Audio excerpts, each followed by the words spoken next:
Selamat datang di MBKM Story. Dalam beberapa menit ke depan, kita bakal berbincang dengan mahasiswa yang sudah pernah mengikuti MBKM flagship dari Kementerian Pendidikan, Kebudayaan, Riset, dan Teknologi. Dalam program ini, mahasiswa diberi kesempatan untuk tidak mengikuti perkuliahan sebagaimana mestinya dalam satu semester, tetapi diganti dengan belajar di luar. Seperti ada kampus merdeka, yakni mengajar di sekolah-sekolah. Ada juga studi independen ataupun magang di perusahaan yang selinier dengan jurusannya. Selain MBKM flagship dari Kemendikbudristek, Universitas Nurul Jadid juga mengadakan MBKM secara mandiri. Dalam program ini, mahasiswa yang terpilih akan sengaja dikirim ke beberapa pondok pesantren untuk belajar dan mengamalkan ilmunya. Tidak hanya di Indonesia, bahkan ada juga yang sampai di luar negeri. Penasaran dengan kisah di balik pengabdian mereka? Mari kita tanya.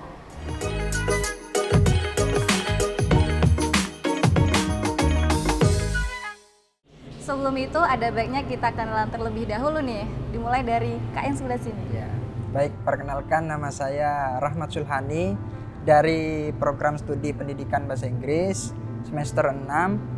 Saya telah menyelesaikan MBKM Santri Mengabdi yang ditempatkan di Sanggar Bimbingan Jalan Kebun, Kampung Lombong, Shah Alam, Negeri Selangor, Malaysia. Oke, lanjut Kak. Baik, nama saya Agil Fahim Ali. Saya telah melaksanakan MBKM Santri Mengabdi di Sulawesi Tenggara, tepatnya di Kabupaten Wakatobi, khususnya di Pulau Tomia. Saya dari program studi Ilmu Al-Quran dan Tafsir. Oke, lanjut Kak. Terima kasih. Nama saya Vina Wildania Soleha dari program studi Ilmu Al-Quran dan Tafsir. Saya telah mengikuti MBKM di Pondok Pesantren Nurul Furqon, tepatnya di Pulau Tomia, Wakatobi, Sulawesi Tenggara. Oke teman-teman, jadi di sini ada Kak Sulhan yang mengabdi di Malaysia dan ada Kak Fahim dan Kak Vina yang ada di Sulawesi. Untuk itu kita mau tanya-tanya nih Kak. Jadi selama di tempat pengabdian Kakak itu, Kakak kan mengabdi di Malaysia. Kira-kira kenapa sih Kakak kok tertarik mengikuti program ini? Jadi gimana, dapat informasi dari mana? Itu dari mana Kak? Kenapa kok saya tertarik untuk mengikuti MBKM Santri Mengabdi ini, tepatnya di luar negeri, khususnya di Malaysia. Yang pertama ialah dari program studi saya sendiri, ialah program studi pendidikan bahasa Inggris, yang mana untuk praktek kebahasaan bahasa Inggris saya ialah dengan berbicara, komunikasi secara langsung dengan orang asing yang ada di Malaysia. Jadi dari situlah saya tertarik untuk mengikuti MBKM Santri Mengabdi di Malaysia. Saya mendapatkan informasi tersebut dari sosial media Unuja Official di Instagram.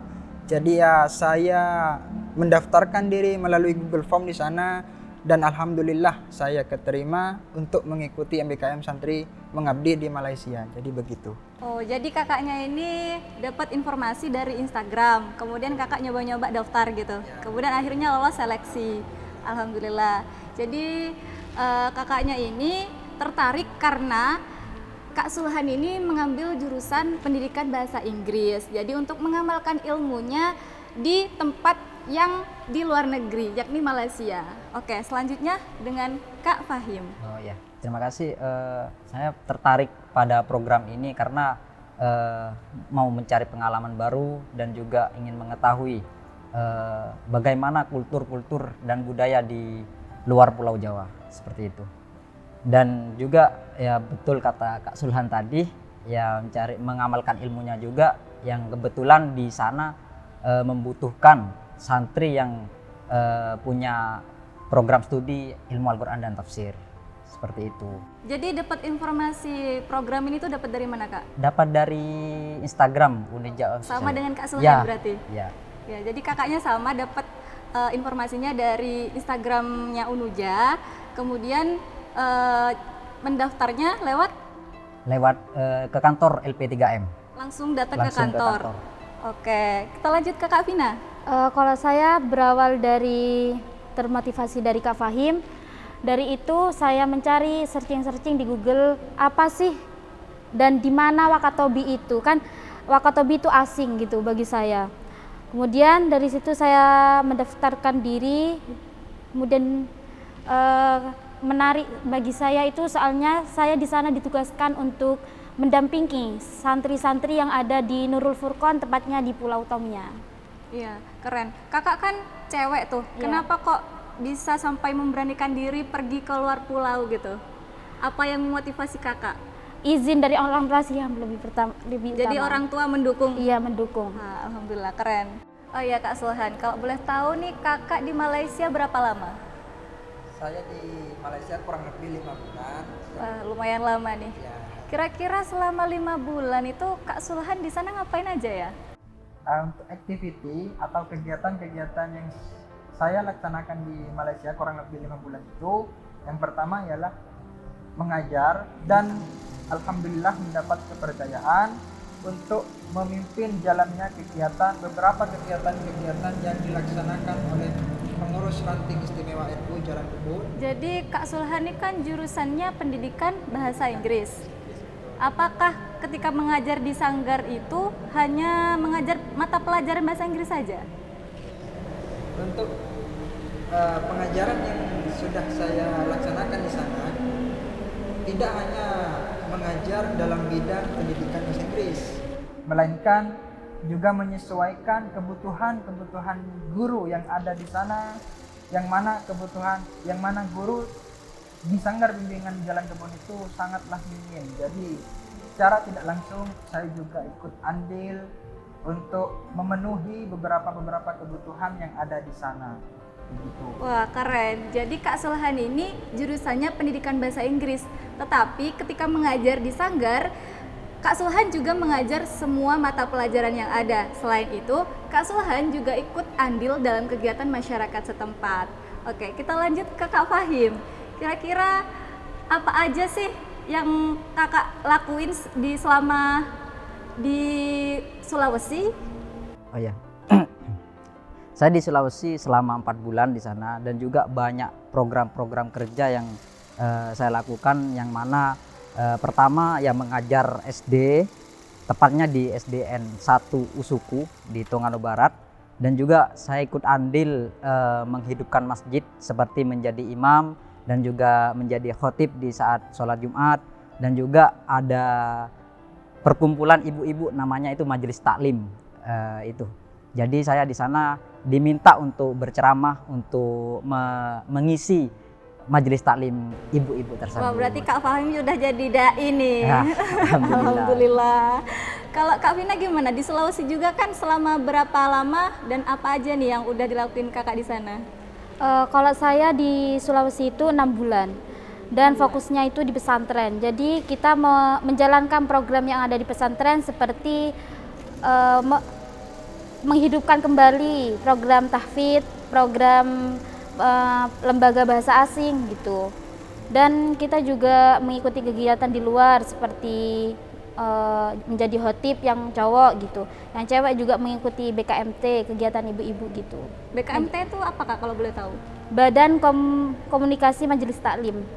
Wah, keren. Jadi Kak Fahim sama Kak Vina selama di Sulawesi itu selain mengajar juga ikut menghidupkan masjid-masjid di sana. Selain itu juga ada Kak Vina nih yang lebih fokus kepada pondok pesantrennya. Oke teman-teman, jangan beranjak terlebih dahulu karena sebentar lagi kita akan menyaksikan pengalaman yang lebih mendalam dari mereka setelah jeda berikut ini.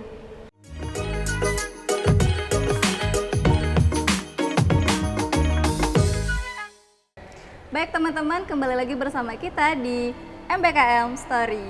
Jadi kali ini kita akan menyaksikan langsung terkait kisah suka duka mereka. Langsung saja dengan, jadi kan kakak selama di tempat pengabdian tuh ada yang 4 bulan, 5 bulan, dan bahkan ada yang 6 bulan.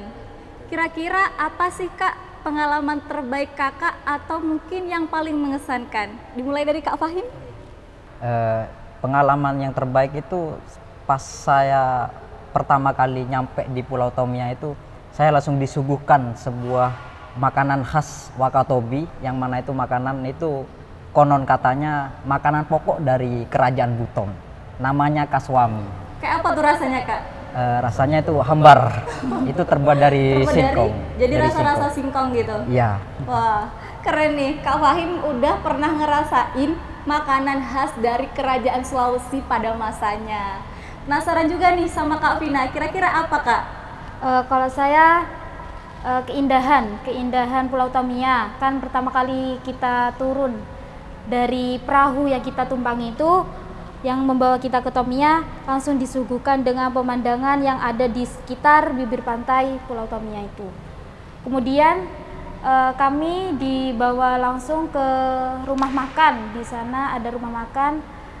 Nah, di samping-sampingnya itu banyak tebing dan kelihatan batu karangnya di situ. Jadi yang kayak indah. pantai-pantai gitu. Pantai ya. Wah, keren nih. Jadi selain melakukan pengabdian, mengajar, yang mungkin menurut teman-teman itu menjenuhkan, ternyata mereka juga berkesempatan nih buat melihat pemandangan, jadi sekaligus jalan-jalan teman-teman. Oke, penasaran juga kan kalau Kak Sulhan kira-kira apa sih Kak pengalaman terbaiknya? Iya, baik. Pengalaman terbaik saya pertama ialah bagaimana saya itu mempraktekkan bahasa Inggris saya terutama dengan orang asing yang ada di Malaysia. Jadi Kak Sulhan nih berkesempatan untuk mempraktekkan ilmunya berbahasa Inggris langsung dengan orang asing di luar negeri. Dan selama kakak-kakak nih melakukan pengabdian di sana, tentunya pasti ada kesulitan-kesulitan atau kendala-kendala yang dialami. Kira-kira apa nih? Dan mungkin kakak juga bisa ngasih tahu tips and triknya cara mengatasi kesulitan-kesulitan tersebut. Dimulai dari Kak Sulhan. Oke. Saya sendiri ialah seorang mahasiswa, satu-satunya mahasiswa UNUJA yang berada di tempat jalan kebun tersebut. Jadi yang mana saya harus menyesuaikan diri dengan masyarakat sekitar, khususnya untuk dapat berkomunikasi serta menjalani sebuah aktiviti, kegiatan-kegiatan yang ada di Sanggar Bimbingan Jalan Kebun. Maka dari itu, saya memutuskan diri saya untuk selalu berbaur kepada masyarakat sekitar, dan alhamdulillah saya terkejut dengan antusias sangatnya daripada masyarakat setempat yang ada di Malaysia begitu. Berarti kesusahan kakak tuh susahnya menyesuaikan diri dengan perbedaan budaya yang ada di sana. Betul. Dan kakak mengatasinya dengan cara? Dengan cara saya berbaur secara langsung, berinteraksi dengan baik. Tentunya seorang santri harus tahu lah. Oh ya, nilai plusnya Kakak Sulhan ini seorang santri, jadi sudah terbiasa bertemu dengan berbagai santri yang dari daerah mana-mana, juga budaya yang berbeda-beda. Wah, keren. Gimana kalau Kak Vina, kira-kira apa aja nih kendala-kendala selama pengabdian? Kalau saya sendiri kendalanya itu pertama di bahasa. Soalnya kan bahasanya di sana pakai bahasa daerah gitu. Yang kedua, pesantren Nurul Furqon itu kan berada di tengah-tengah hutan, bisa dibilang hutan. Soalnya depan sampingnya itu udah dikelilingi sama pantai gitu. Jadi pesantrennya ada di tengah-tengah situ. Entah kalau malam itu terdengar suara kayak ada makhluk-makhluk gitu. Jadi kayak ada aura-aura mistisnya Aura gitu. mistisnya ya, bisa dibilang kayak gitu. Iya, iya. Jadi kakak sempat ngerasa gak kerasan gitu gak sih Iya, awal-awalnya? Awalnya sempet kayak gitu. Tapi kejadian itu bukan saya saja gitu, tapi semua anak KKN yang ada di sana. Kalau ada Ustadz Sumail itu pengasuh pondok pesantren Nurul Furqon, itu gak ada, maksudnya gak ada hal mistis gitu. Tapi kalau beliau berangkat semuanya ke Jawa atau ke Wanci gitu, nah suara-suara itu ada lagi gitu. Kira-kira suara apa tuh kak? Kurang tahu hal itu. Wah, jadi kakaknya nih sempat gak kerasan juga katanya di sana, tapi masih bisa ngatasin kan Iya, kak? alhamdulillah Masih bisa. bisa. Kalau Kak Fahim kira-kira apa kak? Ya, terpenting kesulitan itu pasti ada ya. Ya, kesulitan dari saya sendiri karena saya ditempatkan di seorang sendiri dan juga dia gak kenal dia siapa, bukan alumni juga, kan, tapi saya menyesuaikan diri adaptasi kurang lebih 1 minggu saya menjamperi tokoh-tokoh sana, seperti kalau bahasa sana itu bapak tua dan bapak camat, kepala desa, seperti itu. Kalau bahasa sehari-harinya tuh kira-kira pakai bahasa apa Kak di Sulawesi? Pakai bahasa daerah kalau dari Mbak Tomia sendiri. Kakaknya ngerti bahasa Sulawesi? Ya cuma sedikit, hanya saja segelintir. Karena sudah terbiasa di sana jadi sedikit-sedikit bisa bahasa Sulawesi. Wah, keren kakaknya nih. Kemudian terakhir nih Kak, pesan buat para penonton untuk disampaikan supaya penonton juga tertarik mengikuti program ini. Terakhir nih, mulai dari Kak Vina. Kalau pesannya itu yang pertama kita bisa mendapatkan, kalau mengikuti MBKM kita bisa mendapatkan konferensi mata kuliah full gitu. Terus yang kedua kita bisa belajar dengan jalan-jalan gitu dan mendapatkan pengalaman yang lebih menarik. Mungkin itu saja. Terima kasih Kak Vina. Lanjut ke Kak Sulhan. Baik, kesan dan juga pesan untuk mahasiswa Universitas Nurul Jadid yang hendak mengikuti MBKM ini, khususnya di program Santri Mengabdi, ialah pertama memiliki banyak pengalaman yang baru yang akan mengeksplor diri kita di luar negeri, tepatnya di Malaysia. Itu yang pertama. Yang kedua ialah bagaimana mahasiswa UNUJA itu dapat melaksanakan kegiatan-kegiatan di luar program studinya. Jadi selain dapat pengalaman yang baru, ilmu yang baru, juga relasi yang baru tentunya. Begitu. Yang terakhir ialah bagaimana seorang santri itu tidak hanya dapat menyesuaikan cara memakai songkok dan sarung yang baik, akan tetapi bagaimana santri itu menebar manfaat seluas-luasnya, tidak terhingga, begitu. Wah, keren. Baik, mungkin langsung dilanjut sama Kak Fahim. Pesan saya untuk penonton dan juga adik-adik yang mau mengikuti MBKM Santri Mengabdi, ini program tepat untuk mengikuti MBKM Santri Mengabdi untuk mengimplementasikan ilmu yang sudah didapat. Yang mana saya juga backgroundnya santri, itu di sana kita dipelajari untuk menjadi khotib, menjadi imam, memimpin tahlil, menjadi penceramah. Itu kan juga sebuah untuk menyebarkan agama juga. Masuk dakwah juga ya Kak. Oke teman-teman, jadi jangan ragu-ragu buat ikutin program Santri Mengabdi ini. Karena apa? Karena selain kita dapat mengkonversi mata kuliah kita juga dapat relasi baru, pengalaman baru, dan masih banyak lagi yang lain. Oke, terima kasih ya Kak sudah datang, sudah menyempatkan diri. Terima kasih juga sudah menonton, dan sampai jumpa di episode selanjutnya.